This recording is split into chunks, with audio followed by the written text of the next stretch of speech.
Hey guys, so we are going to make a carrot cake roll. Basically it's like a pumpkin roll, Yule log, you know, one of the rolled cakes. I've never in my life made one of these, so we're going to do it together. All right, so for the carrot cake roll, you are going to need flour,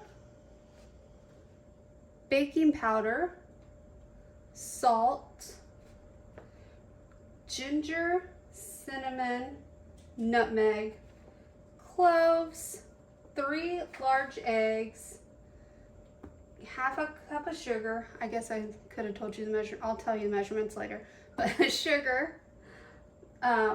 It says vegetable oil. We're gonna use canola oil because I need to get rid of this. Usually I use olive oil and everything.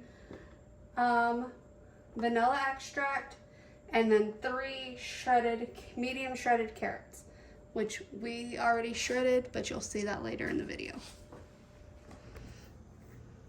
All right, so someone bought me, I think it was my younger brother.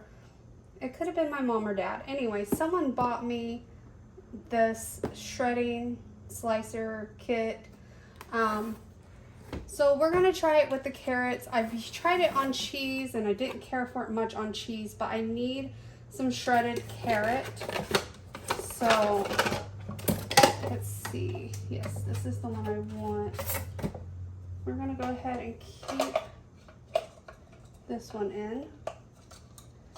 I need to remember how to lock it.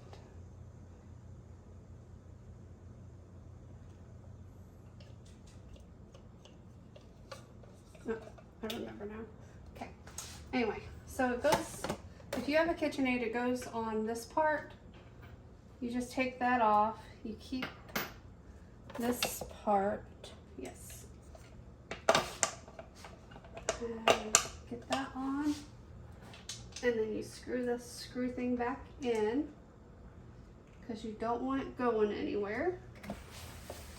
And then it has a plunger, which also goes a certain way.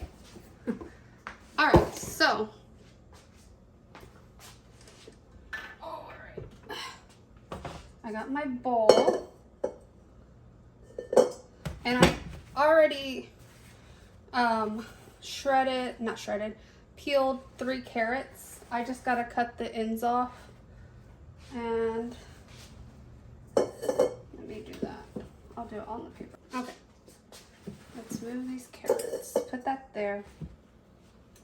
And let's get this turned on. It will go as slow as you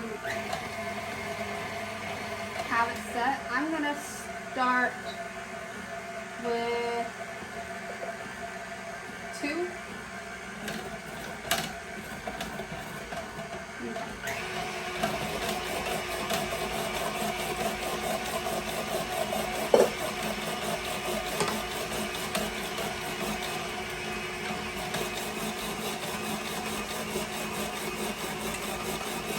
Oh, it works good for carrots. It definitely does not work with cheese very well. The cheese gets stuck and clumpy in there. I haven't tried the slicer part for cheese yet though, but I didn't buy it. My dad got me a cheese slicer for my birthday.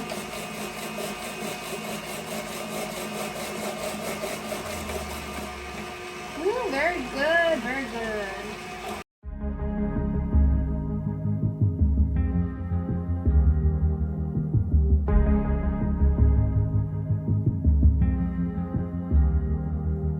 California weather, it's like 90 degrees. It's making me hot and it has the same effect on me.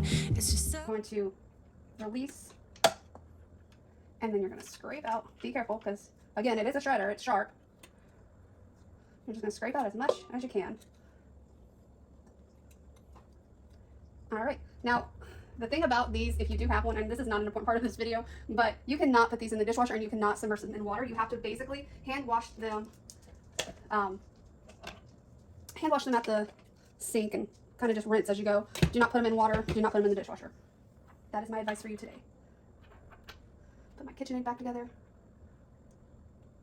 do plan on, because this one is old. This was my best friend's mom's, and when she passed away, before she passed away, she told me, you know, if I ever die, you can have it. So, yeah. I also have my grandpa's. My dad has it actually, so I didn't need to. But my dad did say I can have my grandpa's back if anything happens to this. So I'm going to use this because, as an experiment, again, not an important part of this video, just figured I'd make some chit chat. But I'm going to use it as an experiment. I found a video where you can repaint them. So I'm going to do that, and I'm hoping when I do that, I can fix the lift thing, because well, now it's going to lift. But this thing, when you have it up, it will go all the way across. But when you have it down, it doesn't. And so sometimes it doesn't stay locked. So I'm going to hopefully try to fix that as well. All right. So the next step it says to do is prep your pan. It says to spray the actual pan with some non-stick. So we're doing that. And then it says to line it with parchment paper.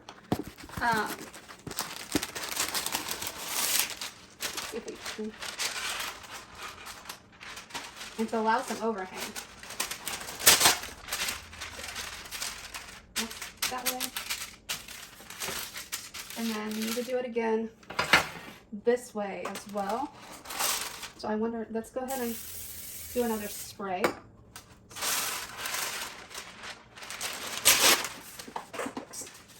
And also I always flip my parchment over because it's easier to work with. Alright, so we got that prepared. I think the overhang is so you can get it out of the pan easy, but we'll see. Alright, so in your mixing bowl, which mine still has a little bit of carrots, but that's okay, it's carrot cake. You are going to add 3/4 cup of all-purpose flour. I don't have a 3/4 cup, so I'm going to use 1/4 cup 3 times.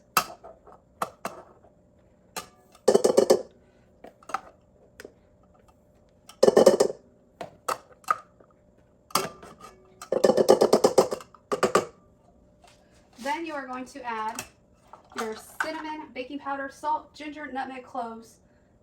All right, so for the cinnamon, we're going to use, let me find my spoons.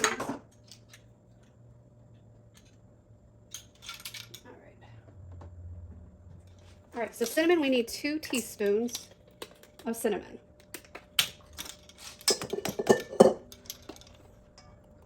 I need to get those 1 spoons that fit in jars. And it's okay if you get a little extra cinnamon. Who doesn't like extra cinnamon, right? So, 2 teaspoons of cinnamon. Oh, Lord, have mercy. Baking powder. Where did I put the baking powder? Over here. Baking powder is 1 teaspoon.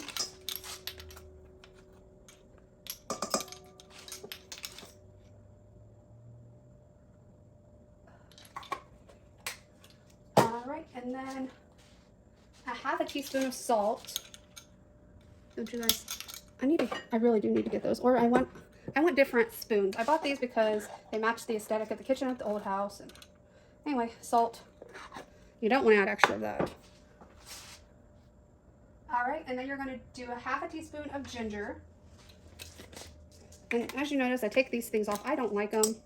I usually just throw them away. Sometimes I end up putting them back on, but for things like these where I'm not sprinkling, I usually keep them off. What the haze? Oh, okay. That's the cinnamon liquid. All right, and then for nutmeg, oops, excuse me. Nutmeg, you're going to use 1/4 teaspoon, which I do have. Let's see. All right. Nutmeg is one you don't want to put extra in. Too much nutmeg and you get like a soapy, spicy flavor, so be careful with the nutmeg. And then cloves, 1/8 teaspoon. I don't have 1/8 teaspoon, so we're going to do 1/2 of a 1/4, which I think should be 1/8 or at least close enough. Cloves. I love cloves, but cloves is, again, one of those very strong flavors you got to be careful with. All right, let me make sure I got everything it called for.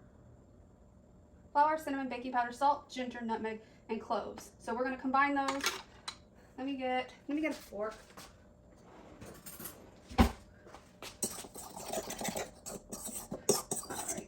Combine. All right, so then it says, I'm not doing that. We're just going to do the rest in here.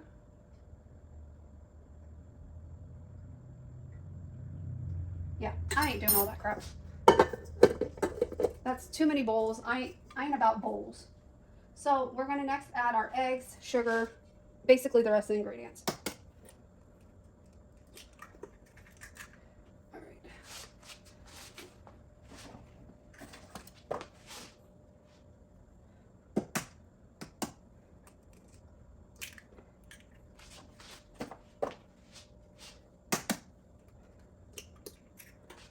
So 3 eggs.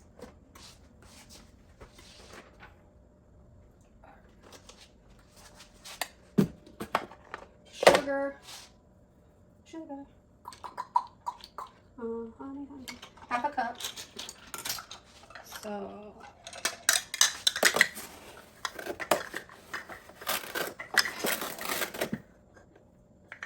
half a cup.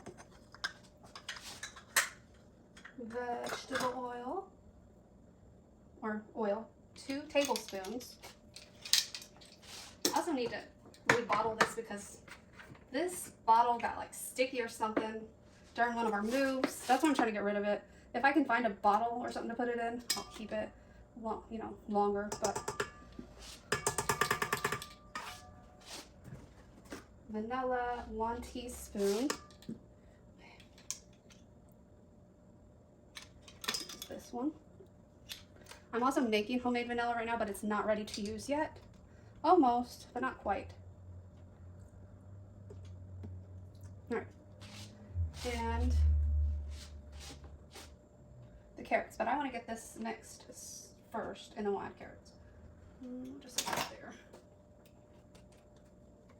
So let's use the paddle attachment. I have 2 paddles. I have the one that comes with the mixer, and then I bought this one that has a scraper, and it scrapes inside the bowl. So we're going to go and start mixing that.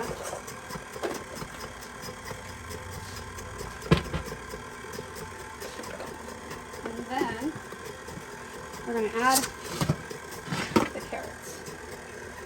And this must be where a lot of the moisture comes from. This does not look like enough to put on a cookie sheet.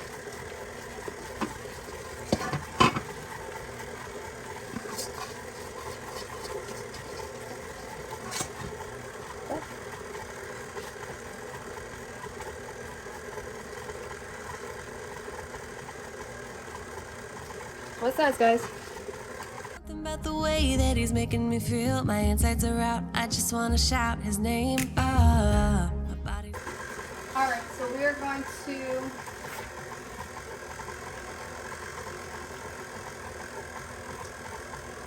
pour batter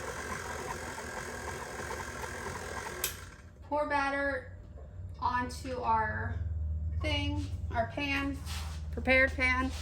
I'm wondering, because it does not say to spray the actual top parchment.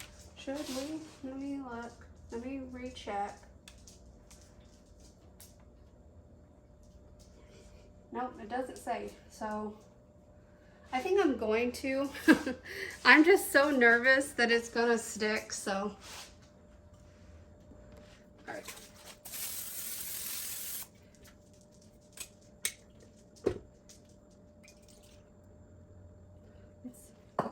Interesting. I wonder if I should have had a backup dessert. I'll think of a backup dessert I can make in case this doesn't turn out.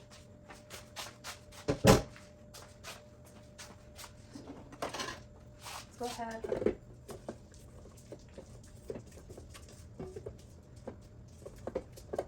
Definitely got a lot of liquid in it now. It didn't look like it was going to, so the carrots definitely do add moisture. My thing is, this is the right size. I went and got a measuring tape. I don't feel like it's going to be in. See how it's liquidy? Okay, that's the process, right? Trust the process. So we're going to evenly spread that. I mean, I guess technically it is a roll cake, so you don't want it super thick, so I guess that makes sense, right? That's a lot of carrot. I mean, it's carrot cake, right? All right. So then, after that, we are going to bake in a preheated oven for 12 minutes. Also, I forgot to say, preheat your oven to 375. All right, let's get this in the oven.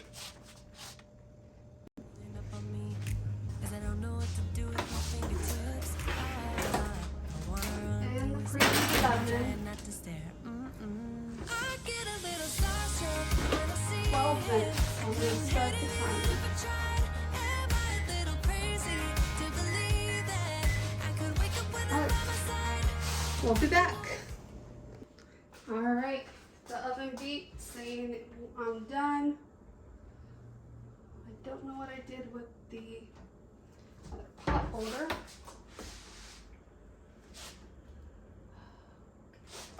So maybe I need to go back to that recipe. I'm sorry, guys.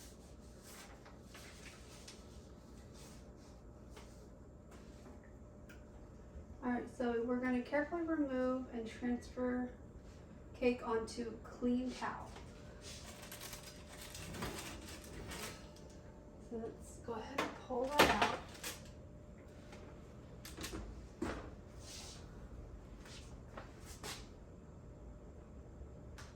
Alright.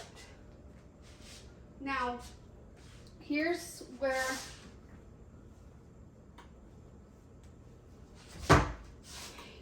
it's gonna differ. Let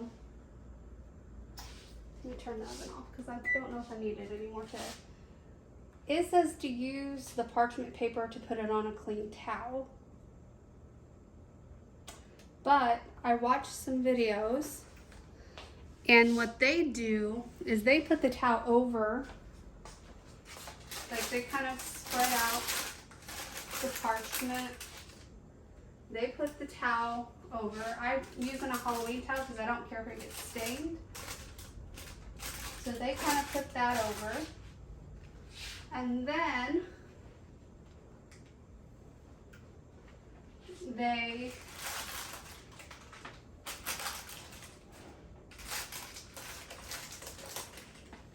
see if I can do it. I don't know if you guys can see. But then, I should probably do it this way actually. But then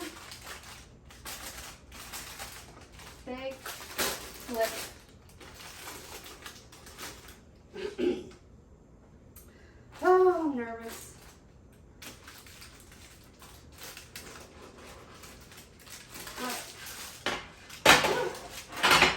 Okay, so far so good. Now we're gonna pull this parchment off. Oh, awesome. So then, let me move y'all. All right, so here's where it's gonna get tricky. It says carefully roll in the towel. So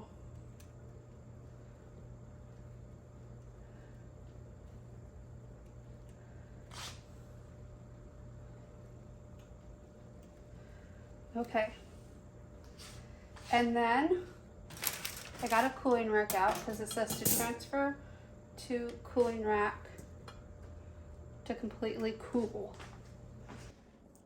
All right, guys, so for the cream cheese frosting for our carrot cake roll, we need 1 package of cream cheese softened, so leave out at room temperature for a couple hours. Mine has been out since like 8 o'clock this morning, and it's around 2. It just happens to be when I finally got around to this, so. All right. And then, after we get this put in here, you can, I don't think I have anything to scrape with. Hold on one moment. Okay, I found something to scrape with. So, you haven't been in this kitchen all day, and now you're gonna come in here and bother me. Usually he's in here at my feet. He must have smelled the cheese. He loves cheese. And yeah, it's cream cheese, but it's still cheese, right? All right. Then it says 6 tablespoons of butter. I'm gonna be real. I'm not gonna leave just 2 softened tablespoons because it needs to be softened. So I'm just gonna use the whole stick of butter.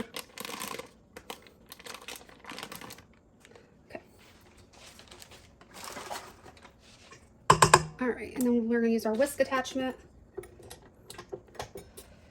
Down, lock, whisk. Never worked it all out.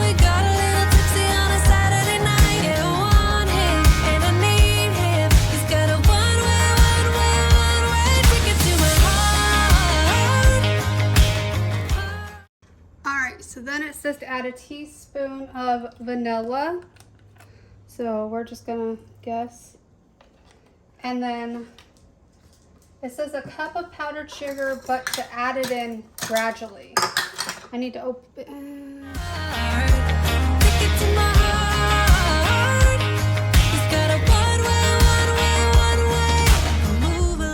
Without letting him see, my hands are shaking from the urge of being with him. I act a little dumber when I try to get his number. I'm so nervous that I'm losing grip. All right, unroll your cake. I forgot to show you. This is the texture of your icing or cream, whatever you want to call it, the inside of your roll. So you're going to leave about an inch up top and an inch at the bottom, it says. So I'm going to start in the middle and I'm going to spread.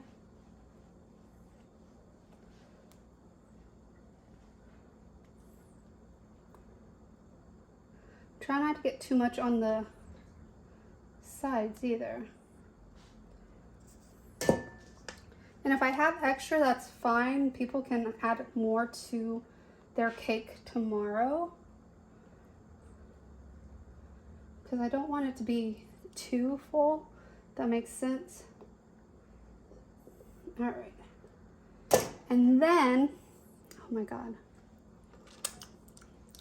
that's good. And then you're gonna roll it back up.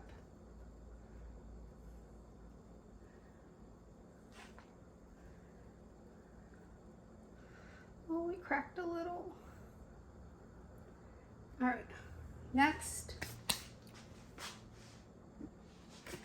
we need plastic wrap. All right guys, so after you wrap it in plastic, you are going to chill for at least an hour before serving. This is the end of the video. I tried to speed it up as much as possible. I do apologize that it's so long, but it was over 30 minutes. Anyway, I hope you guys like this video. Please subscribe and comment down below. Bye.